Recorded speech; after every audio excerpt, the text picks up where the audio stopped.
আসসালামু আলাইকুম। আশা করি আপনারা সকলেই ভালো আছেন। আজকে আমি ব্রয়লার মুরগির চামড়ি দিয়ে কীভাবে বট ভাজার মতো স্বাদের একটি ভাজি তৈরি করে নেওয়া যায় সেটাই দেখাবো। এটা কি আপনারা আগে জানতেন যে ব্রয়লার মুরগির চামড়ি দিয়ে বট ভাজার মতো স্বাদের কিছু তৈরি করা যায়? আমি কিন্তু জানতাম না। আমি আজকে রেসিপিটা একজনের কাছ থেকে পেয়েছি, তো আপনাদের আমি দেখিয়ে দেব।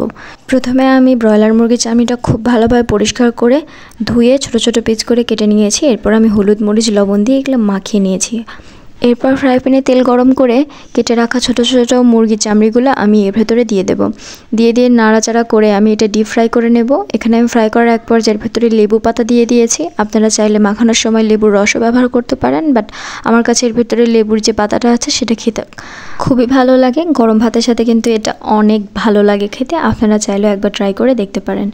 তবে লেবু পাতা বা লেবুর রস দুটাই কিন্তু অপশনাল, আপনারা চাইলে দিতেও পারেন নাও পারেন। এরপর আমি তেলের ভেতরে শুকনো মরিচ, পেঁয়াজ, রসুন সব কিছু দিয়ে ভালোভাবে একটু নাড়াচাড়া করে ভেজে নেব। এরপর আমি এর ভেতরে দিয়ে দিয়েছি আদা রসুন বাটার পেস্ট। এখানে আমি একটু পানি দিয়ে গলিয়ে নিয়েছি। আপনারা চাইলে শুকনোটাও দিতে পারেন, তবে সেক্ষেত্রে অবশ্যই একটু পানি ব্যবহার করবেন, না হলে আমি যে পরবর্তীতে আমি শুকনো মশলাগুলো ব্যবহার করছি সেগুলো দিলে এটা পুড়ে যেতে পারে। এরপর আমি হলুদ মরিচ লবণ সব কিছু পরিমাণ মতো দিয়ে দিয়েছি। এরপর আমি দারুচিনি, এলাচ, তেজপাতাও দিয়েছি।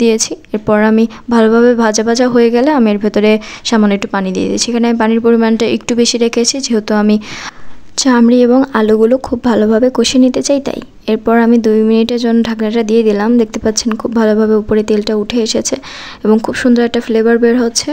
এই পর্যায়ে আমি এর ভেতরে দিয়ে দিলাম ভেজে রাখা যে চামড়িগুলো আছে সেই চামড়িগুলো দিয়ে দিলাম এবং দিয়ে দেবো এর ভেতরে কিউব করে কেটে রাখা আলুগুলো আমি সুন্দরভাবে ছোট ছোট করে কেটে নিয়েছি। এগুলো আপনারা সিঙ্গারাতে যেরকম দেখেন সেম ওরকমই। এখন আমি মশলার সাথে খুব ভালোভাবে চামড়ি এবং আলুগুলোকে ভালোভাবে মাখিয়ে নেব এবং 2 থেকে 3 মিনিটের জন্য ঢাকনা দিয়ে দেবো। এখানে আমি ঢাকনাটা বারবার করে তুলেছি এবং নাড়াচাড়া করে দিয়েছি। আপনারা অবশ্যই এখানে খেয়াল রাখবেন ঢাকনাটা একদম যেন টানা 2 মিনিট বা 4 মিনিট দিয়ে রাখা না হয়, যেহেতু আমি এই পর্যায়ে কোনো ধরনের পানি ব্যবহার করিনি। আলু থেকে বের হওয়া পানি আর মশলার যে অবশিষ্ট পানিটুকু ছিল সেটাই আছে, এখন পর্যন্ত কোনো পানি ব্যবহার করিনি। তাই আপনারা অবশ্যই খেয়াল রাখবেন যাতে করে এটা নিচে পুড়ে না যায়। 5 থেকে 7 মিনিট ভেজে নেওয়ার পর দেখতে পাচ্ছেন এটা কত সুন্দর লাল লাল হয়ে এসেছে এবং পানিটা একদমই টেনে এসেছে আর নিচে লেগে ধরছে। এই পর্যায়ে আমি এর ভেতরে পানি দিয়ে দেবো। এখানে আমি পানির পরিমাণটা কেমন রেখেছি সেটা আপনারা অবশ্যই দেখলে হয়তো বুঝতে পারছেন যে আমি এখানে খুব বেশি পানি ব্যবহার করিনি, যেহেতু আমি অনেকটা সময় ধরে ভেজে নিয়েছি, অনেকটা প্রায় সিদ্ধ হয়ে এসেছে। তাই আমি এখানে নির্দিষ্ট একটা পরিমাণ পানি দিয়ে দিলাম এবং ঢাকনাটা দিয়ে দিলাম। এখানে আমি 5-7 মিনিটের জন্য ঢাকনাটা আর খুলিনি। এখন দেখতে পাচ্ছেন এটা কতটা সুন্দরভাবে পানিটা একদম শুকিয়ে এসেছে এবং আলুগুলো আমি দেখে নিচ্ছি যে সেদ্ধ ভালোভাবে হয়েছে কিনা। এখানে আলুগুলো খুব ভালোভাবে সেদ্ধ হয়ে গেছে এবং এটার পানিটা আমি একদমই রাখবো না, একদম শুকনো করে নেব। এরকম ভাজা অবস্থা চলে আসলে আমরা এটা নামিয়ে নিতে পারবো। এটা গরম ভাতের সাথে কিন্তু খেতে অসম্ভব ভালো লাগে।